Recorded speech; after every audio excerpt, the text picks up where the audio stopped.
নমস্কার বন্ধুরা, নবদিগন্ত চ্যানেলের পক্ষ থেকে আপনাদের সকলকে জানাই স্বাগতম। তো বন্ধুরা, আজকে সকালে আপনাদেরকে সুপ্রভাত জানিয়ে আমি আবার একটি নতুন ভিডিও নিয়ে উপস্থিত হয়েছি আমার নবদিগন্ত চ্যানেলে।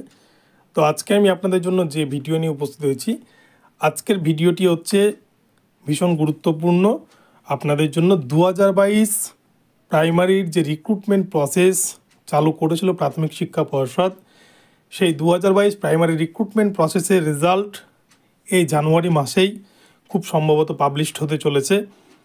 কেননা এই জানুয়ারি মাসে 2022 ডিএলএডের মামলাটি আছে। তো এই নিয়ে আপনাদের সাথে বিস্তারিত আলোচনা করব এখন। এবং এছাড়াও প্রাইমারি টেট 2022 টেট পাস প্রার্থীদের বিশাল গণ আন্দোলন কলকাতা শহরে, মরণপণ আন্দোলনের ডাক 2022 টেট পাস প্রার্থীদের 50,000 ভ্যাকান্সির নোটিফিকেশন না বেরোলে বৃহত্তর আন্দোলনের ডাক পর্ষদ সভাপতির বিরুদ্ধে। তো এই ভিডিও কিন্তু আপনাদের আমি দেখাবো। তো আপনারা চলুন আজকের এই ভিডিওটি আমরা সম্পূর্ণ দেখে নিই। তবে তার আগে বলে রাখি, যারা প্রথমবার আমার চ্যানেলে এসেছেন আপনারা কিন্তু অবশ্যই আমার চ্যানেলটিকে সাবস্ক্রাইব করে অল নোটিফিকেশান অন করে রাখবেন। তাহলে সকালবেলাতে উঠেই আপনারা এই ধরনের আপডেট সবার আগে সবার প্রথমে আপনার মোবাইলে পেয়ে যাবেন আমার চ্যানেলের তরফ থেকে। তো চলুন বন্ধুরা, আমরা এবারে আজকের ভিডিওটি সম্পূর্ণ জেনে নিই। বন্ধুরা, আপনারা অনেকেই কিন্তু 2022 রিক্রুটমেন্ট প্রক্রিয়ায় অংশগ্রহণ করে তার রেজাল্টের অপেক্ষায় দিন গুনছেন যে কবে এই রেজাল্ট পাবলিশ হবে। তো এখনও পর্যন্ত যা খবর পাওয়া যাচ্ছে, আপনারা দেখেছেন এর আগে কিন্তু 2022 ডিএলএডের যে মামলাটা, সেই মামলার কারণেই এই রেজাল্ট কিন্তু আটকে রয়েছে বেসিক্যালি, যেটা কাগজে কলমে বলা যায় বা অফিসিয়ালি বলা যায়। কেননা সুপ্রিম কোর্ট থেকে একটি স্থগিতাদেশ দেওয়া রয়েছে যে এই 2022 ডিএলএডের মামলা যতদিন না শুনানি হচ্ছে ততদিন প্রাথমিক শিক্ষা পর্ষদ 2022 রিক্রুটমেন্ট প্রসেসের রেজাল্ট আউট করতে পারবে না। আর সেই জন্য কিন্তু এই রেজাল্ট থমকে রয়েছে।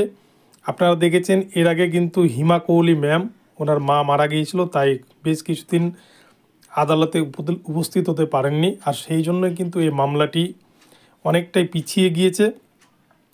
এই জানুয়ারি মাসের 12ই জানুয়ারি 2024 তারিখে এই মামলাটির এখনও পর্যন্ত ডেট নির্ধারিত হয়ে আছে। 12 তারিখে মামলাটি উঠবে সুপ্রিম কোর্টে এবং সেই দিনই এই মামলাটির স্টে অর্ডার হয়তো উঠে যেতে পারে, আবার নাও উঠতে পারে, বলা খুব মুশকিল। কেননা এটা ভীষণ একটা সেন্সিটিভ কেস এবং এই কেসের মেরিট আছে বলেই কিন্তু এটাতে একটা স্টে পড়ে রয়েছে এই রিক্রুটমেন্ট প্রক্রিয়ার উপরেই পুরো। সেই জন্য এই জানুয়ারি মাসের 12 তারিখ অবধি কিন্তু আমাদের অপেক্ষা করতে হবে।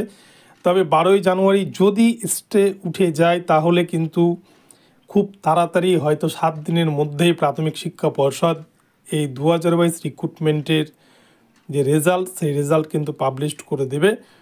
কেননা প্রাথমিক শিক্ষা পর্ষদ বারংবার জানিয়েছে তাদের সমস্ত কিছু রেডি, শুধুমাত্র এই 2022 ডিএলএডের মামলার কারণে সুপ্রিম কোর্ট যেহেতু স্থগিতাদেশ দিয়ে রেখেছে, তাই তারা এই প্যানেলটিকে প্রকাশ করতে পারছেন না।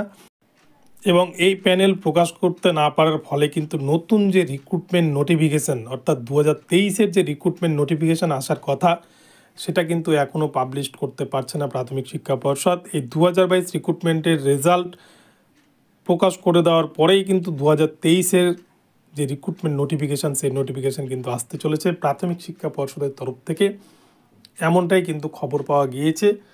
তো এখন আমাদেরকে কয়েকটা দিন অপেক্ষা করতে হবে 12ই জানুয়ারি এই স্টে ওঠে কিনা। যদি স্টে উঠে যায় তাহলে খুবই ভালো কথা, তাহলে খুব তাড়াতাড়ি রেজাল্ট বেরিয়ে আসবে।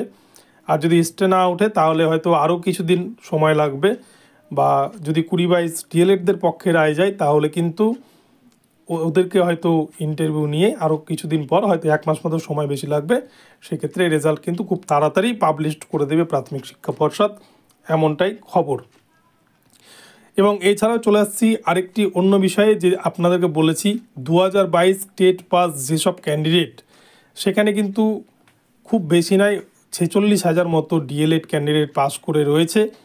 তারা কলকাতা শহরব্যাপী বেশ কিছুদিন ধরেই কিন্তু আন্দোলন করছেন এবং এই সারা জানুয়ারি মাস তারা বৃহত্তর কর্মসূচির গ্রহণ করেছেন এবং কলকাতা শহরে তারা মরণপণ আন্দোলনের ডাক দিয়েছেন।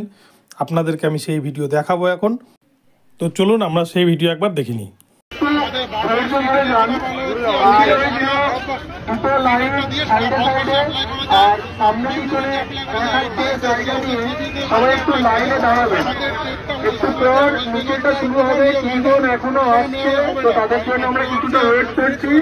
তারপর কিন্তু মিছিলটা আমরা একটা শান্তিপূর্ণভাবে শৃঙ্খলার সমাজ নিয়ে যাব, সেখানে সবাই আমাদের সহযোগিতা করবেন, যেটাই আশা রাখি। কারণ এখানে আমরা সবাই আমরা এমন কিছু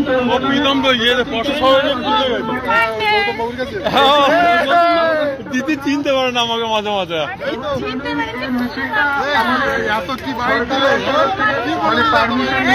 কি বলে বলো, লাইভ আছে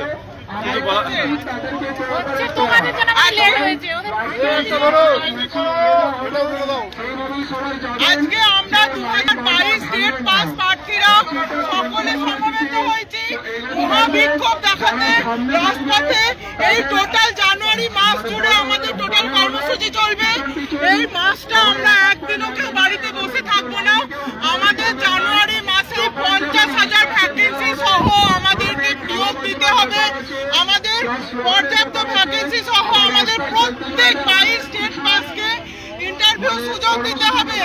আমাদের একটাই দাবি, একমাত্র স্বচ্ছ টেট হলো 22 স্টেট। এই টেটে পর্যাপ্ত প্রচুর পরিমাণে ভ্যাকেন্সি আছে, সেই ভ্যাকেন্সিতে আমাদের নিয়োগ চাই। আমরা আর কোনো বাহানা শুনবো না। সরকার, পর্ষদ, শিক্ষামন্ত্রী থেকে সমস্ত জায়গায় ঘুরে ঘুরে আমরা ক্লান্ত। আমরা বেছে নিয়েছি এই রাজপথ। তো বন্ধুরা, আপনারা দেখলেন 2022 স্টেট পাস প্রার্থীদের আন্দোলন। তারা কিন্তু 50,000 ভ্যাকান্সির দাবি করছেন এবং 50,000 ভ্যাকান্সির নোটিফিকেশন বের করে অতি সত্বর তাদের সকলকে যেন নিয়োগ করা হয়, এই দাবি কিন্তু তারা তুলেছেন। এবং যে হারে বেকারত্ব বাড়ছে তাতে দাবি তোলাটাই স্বাভাবিক, অস্বাভাবিকের কিছুই নেই। কেননা আমাদের রাজ্যে কিন্তু সেভাবে চাকরি বাকরি কিছুই নেই। এসএসসি প্রায় 7 বছর আগে হয়েছে, আর কিন্তু কোনো গল্পই নেই। সেই জন্য কিন্তু সকলেই এখন ভীষণ বেকারত্বের যন্ত্রণায় ভুগছেন। তাই সকলের দিক দিয়েই বলছি যে প্রাথমিক শিক্ষা পর্ষদ যত দ্রুত নিয়োগ করবে ততই কিন্তু আমাদের পশ্চিমবঙ্গের বেকারদের জীবনে আলোর সঞ্চার হবে। কেননা সকলেই বেকারত্বের যন্ত্রণায় ভুগছে। তো যাই হোক, এখন আমাদের 12ই জানুয়ারিটা ভীষণ গুরুত্বপূর্ণ হতে চলেছে। 2022 যারা ইন্টারভিউ দিয়েছেন, তো সেই দিন দেখা যাক কি হয় 2022 ডিএলএডের মামলাটি। আর আপনারা চোখ রাখবেন আমার চ্যানেলে, আমি আপডেট পেলেই আপনাদেরকে জানিয়ে দেব। তো এখন এই পর্যন্তই রইল বন্ধুরা আপডেট। তো আপনারা অবশ্যই আমার চ্যানেলে নজর রাখবেন এবং ভিডিওটিকে ভালো লাগলে অবশ্যই লাইক, শেয়ার, কমেন্ট করতে ভুলবেন না এবং চ্যানেলটিকে সাবস্ক্রাইব করে দেবেন। ধন্যবাদ। পরবর্তী আপডেট নিয়ে আবার আসছি আপনাদের জন্য।